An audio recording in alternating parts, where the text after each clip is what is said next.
Bonjour à tous et bienvenue dans cette nouvelle vidéo qui sera un dossier sur ce téléphone. Alors téléphone pas totalement vintage mais pas totalement non plus récent, hein, parce que c'est un téléphone qui a été acheté il y a 7 ans et c'est un modèle qui date d'il y a 9 ans en fait. Je vais faire un dossier. Alors, je sais pas si je vais le faire en deux ou trois parties. Je verrai. Vous verrez bien sur YouTube et sur la playlist si c'est en deux ou trois. On verra bien. Donc, je vais faire déjà une présentation du téléphone. Euh, et ensuite, euh, peut-être une présentation légère du logiciel qui est utilisé et on va dire les fonctions du téléphone. Et peut-être. Alors je sais pas si je vais combiner justement la vidéo 2 et la vidéo 3 pour en faire que deux, ou si je vais faire une vidéo 1, une vidéo 2, une vidéo 3. Une troisième vidéo qui sera donc consacrée, on va dire, sur l'appareil photo, puisque ce téléphone-là, je vous spoil un peu, mais c'est un téléphone qui fait appareil photo, on va dire, qui est dans un boîtier d'appareil photo. Voilà, donc LG qui avait déjà fait, on va dire, ce système-là bien avant Samsung.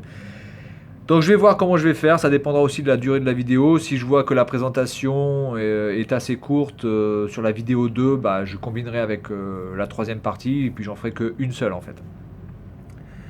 Donc voilà, donc on va déjà commencer la présentation. Alors je vais pas passer, normalement je passe pas beaucoup de temps sur la boîte, mais bon, une fois n'est pas coutume, cette fois-ci je vais le faire et je vais le faire pour deux raisons. Premièrement parce que ici LG a quand même fait un gros effort de présentation de son produit.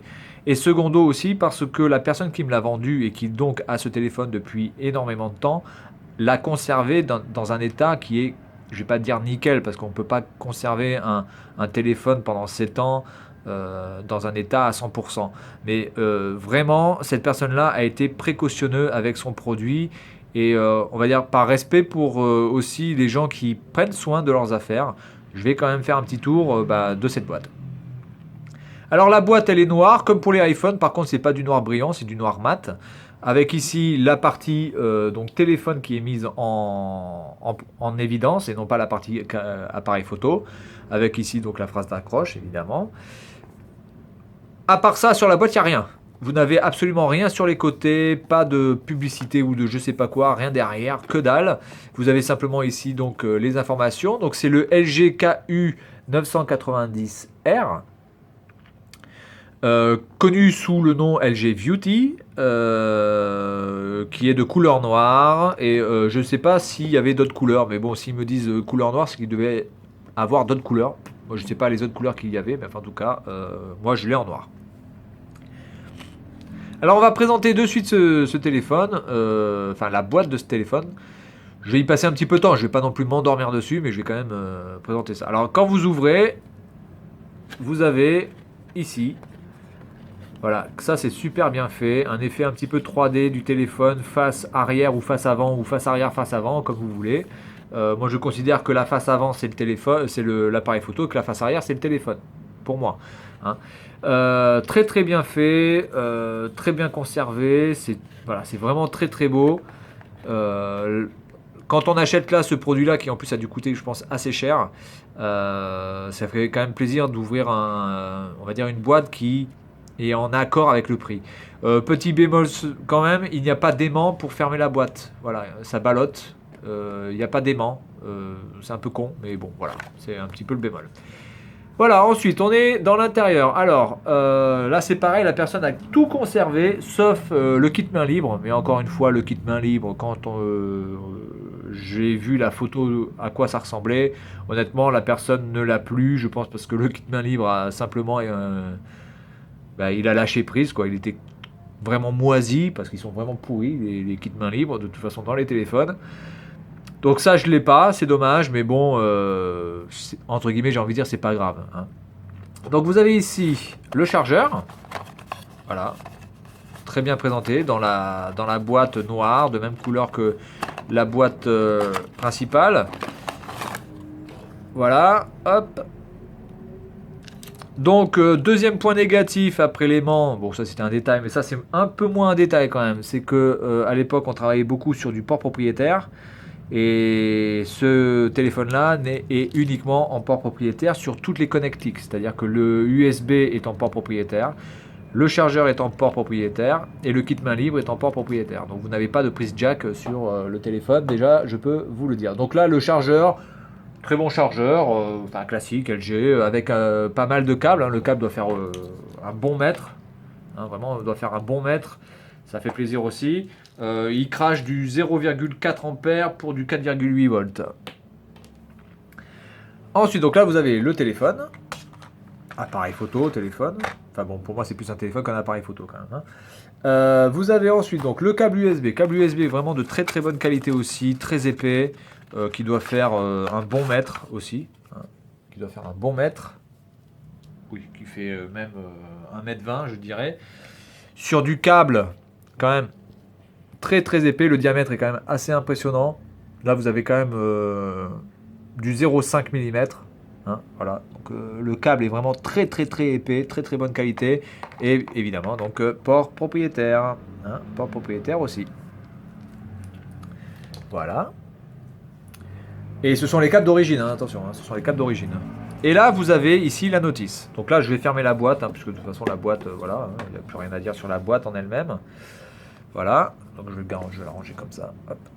Et donc là vous avez la notice. Alors ça je trouve quand même ça très bien quand même qu'à l'époque il y avait quand même des notices. Je suis désolé, c'est peut-être pas très écologique ce que je vais dire, mais quand on achète un produit à cher, parce que ce produit devait coûter cher, et même aujourd'hui vous avez des téléphones à 600, 700, 800, 1000 euros. Je suis désolé, avoir une notice bien faite, bien explicative, avec des photos, c'est quand même le minimum. Alors que l'on ne le mette pas de manière systématique dans les téléphones, je veux bien. Mais qu'on ait au moins la possibilité de commander la notice au format livre, comme ça, de manière gratuite et envoyer gratuitement à la personne qui aura acheté son téléphone. Maintenant, quand vous avez un téléphone, vous avez des boîtes ridicules. Les boîtes sont ridicules, je suis désolé, les boîtes d'iPhone sont ridicules, les boîtes d'iPad, les boîtes de Samsung sont ridicules. C'est ridicule, ces boîtes-là sont ridicules, elles sont petites, elles sont comme ça, les boîtes, je veux dire, voilà, elles sont comme ça. Elles font pas plus de 20 cm de long sur à peu près 10 à 15 cm de large et sur une hauteur de environ, allez, on va dire 10 cm. Ce sont des boîtes de merde qui contiennent absolument rien. Alors c'est sûr, par contre, c'est très bien rangé, généralement pour Samsung et Apple, c'est très bien rangé, très bien calé, ça ne bouge pas, voilà, c'est très bien emballé. Évidemment, il n'y a aucun problème là-dessus, mais on vous donne quoi ? On vous donne un petit truc moisi, genre un papier comme ça, qui a été plié 4 fois pour vous dire une sorte de manuel rapide d'utilisation. Et c'est tout. Voilà. Après, si vous voulez avoir la notice plus explicative, bah, vous devez vous faire chier à regarder ou à télécharger un PDF et à chercher sur votre PDF et à vous ruiner les yeux sur votre écran, tout le temps être sur les écrans. C'est quand même bien d'avoir du papier. Voilà. Surtout que là, vous avez une notice qui est quand même super complète. La notice fait quasiment 100 pages. Elle est en couleur. Hein. Le papier est un peu fin, certes. Mais je veux dire, là, vous avez du papier glacé. C'est super bien présenté. Je veux dire, excusez-moi, c'est quand même mieux ça qu'un putain de machin complètement moisi, plié en 4, qui vous dit « Alors, pour allumer votre téléphone, appuyez sur Power. » Ouais, super, c'est génial. Et donc là, vous avez une sorte de... Voilà, c'est la notice explicative rapide du téléphone. Et là, vous voyez, c'est du papier glacé, quoi. Je veux dire, c'est classe. Ça, c'est bien, voilà. Là, quand on a acheté ce téléphone, après, il est bien, il est pas bien. Je veux dire, ça, c'est autre chose. Mais vous avez acheté un téléphone qui vous a coûté cher, vous avez quand même une attention qui a été portée par le constructeur sur le produit, sur l'emballage du produit et sur, on va dire, tout ce qui est périphérique au produit. Et ça fait plaisir, quoi. Voilà, on n'a pas l'impression de se faire avoir parce que, excusez-moi, vous achetez un iPhone, vous achetez un Samsung. Quand vous voyez la gueule de la boîte, moi, ça me fait simplement rire. Quand je veux dire, la boîte, elle finit comment, la boîte ? La boîte, elle finit à mettre des bijoux en plastique pour vos enfants, quoi. Ça sert strictement à ça, cette boîte, elle sert à rien. Bref, petit coup de gueule. Ensuite, donc on va passer à la présentation du téléphone sans l'allumage. Hein. Je ne vais pas l'allumer, je vais juste présenter le téléphone. Donc là, c'est protégé par du plastique. Le plastique est toujours là, hein, vous pouvez voir. Alors, déjà, avant toute chose, je tiens à signaler que le stylet qui est là, c'est pas le stylet d'origine. Que normalement, à ce que j'ai pu trouvé comme information, le stylet n'était pas fourni à l'origine. Ceci est un stylet d'un HTC que j'ai mis là. Ce n'est pas le stylet d'origine, hein, d'ailleurs, quand vous voyez la forme. Et en plus, est-ce que c'était vraiment la place du stylet? Je me pose la question. Peut-être c'était la Dragon qui était ici, en fait. Vous voyez, je me pose la question. Je crois que le stylet n'était pas fourni avec. Hein. À me confirmer pour les gens qui savent. Alors, le téléphone en lui-même. Oui, j'appelle ça un téléphone et non pas un appareil photo parce que ceci n'est pas assez bon pour être un appareil photo, qu'on soit bien d'accord. Ce produit-là est sorti en 2007. Moi, en 2005, j'avais un Nikon Coolpix 3100, je sais plus combien, qui faisait un 3 mégapixels et qui faisait des putains de photos largement meilleures que ça. Et là, on est sur du 5 mégapixels. Donc déjà, les gens, arrêtez de regarder tout le temps les pixels. Les pixels, ça n'a aucun... ça peut avoir un intérêt, évidemment, mais ce que je veux dire, c'est que si vous n'avez pas le logiciel de traitement de la photo et si vous n'avez pas un capteur qui est de qualité, vous pouvez avoir même du 150 mégapixels. Le seul truc que vous aurez, c'est que vous aurez une photo qui sera super lourde à traiter, mais pas forcément jolie, voilà, c'est tout. Ça n'a aucun intérêt d'avoir que des pixels, que des pixels, que des pixels. HTC l'avait compris et a réussi avec des 8 mégapixels à faire des photos qui valaient largement des 16 mégapixels. Alors, présentation de ce téléphone. Sur la face avant, donc pour moi, vous avez donc la partie appareil photo. Donc ici, vous avez la lentille, d'accord, qui est protégée ici par ce petit obturateur là, qui est là, voilà, hein, qui quand vous l'ouvrez, que vous êtes sur le mode photo, se met en mode photo automatiquement. Donc ce bouton là n'a pas qu'une fonction mécanique, elle a aussi une fonction, j'ai envie de dire, logicielle. Hein, elle va mettre en place le logiciel de photo ou de prise de photo.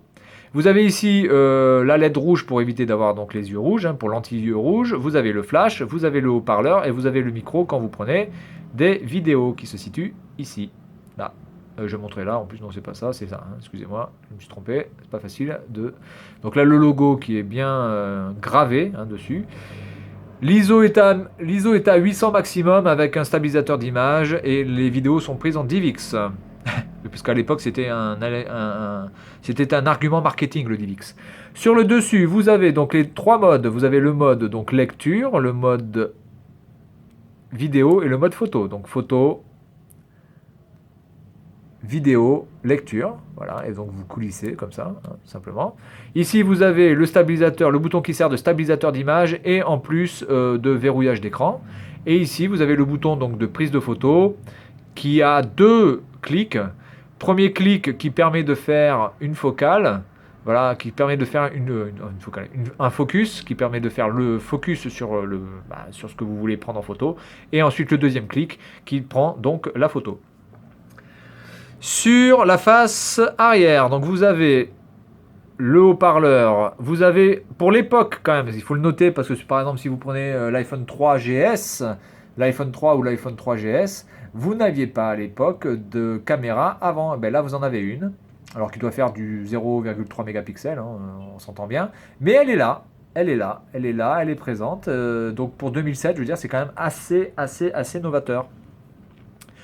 Le bouton pour appeler, le bouton pour faire un retour, le bouton pour raccrocher et qui sert aussi pour allumer et éteindre l'appareil. Sur le bas de l'appareil, vous avez la trappe donc pour mettre le chargeur, le câble USB ou le kit main libre. Voilà, très bien protégé par la trappe. Ici, vous avez l'emplacement pour mettre votre Dragon. Et ensuite, sur le bas, vous avez le micro qui se situe ici. Voilà, qu'on peut voir ici, le micro d'appel. Voilà, alors sur la qualité de fabrication, franchement, il n'y a rien à dire. On sent quand même que le produit est lourd. Et il est lourd aussi, pourquoi? Parce qu'il est fait de métal. Donc là, j'ai enlevé la trappe. Ah oui, alors sur ce côté-là, vous avez le bouton de trappe. Donc là, je vais l'ouvrir. Hop. Voilà. Et ça, c'est du métal. C'est du vrai métal. Écoutez. Voilà, ça, c'est du métal. Donc c'est quand même une fabrication très très bien faite hein, de la part de LG. Vraiment, il n'y a rien à dire là-dessus. Très bon travail de conception de ce produit. En plus, il est quand même assez compact. Hein, vous voyez, moi déjà, j'ai pas franchement une grande main. Vous voyez, voilà, il rentre largement. Hein. Très bonne prise en main de ce téléphone. Alors la batterie est un peu morflée. La batterie est d'origine, je pense, et la batterie est un peu morflée, mais elle fonctionne toujours. Hein. 3,7 volts sur du 1000 mAh. Donc, bon, je ne sais pas vraiment si ça peut tenir le coup ou pas. De ce que j'ai pu lire dans les commentaires, en tout cas la batterie n'est pas le gros point faible de ce téléphone, donc je considère que la batterie fait très bien le travail. Ensuite ici vous avez l'emplacement pour mettre une mini SIM. Alors moi j'ai mis ici une micro SIM, parce que j'ai pas de mini SIM, les mini SIM j'en ai plus. Alors, il aurait fallu que je prenne un adaptateur, mais enfin ça fonctionne très bien comme ça. Là j'ai mis une micro SIM, ça fonctionne, mais sinon l'emplacement c'est pour une mini SIM. Et aussi pour l'époque 2007. Vous aviez l'emplacement pour une micro SD. Moi, en sachant qu'en 2007, j'avais un téléphone qui n'acceptait que les cartes SD. C'était un HTC One.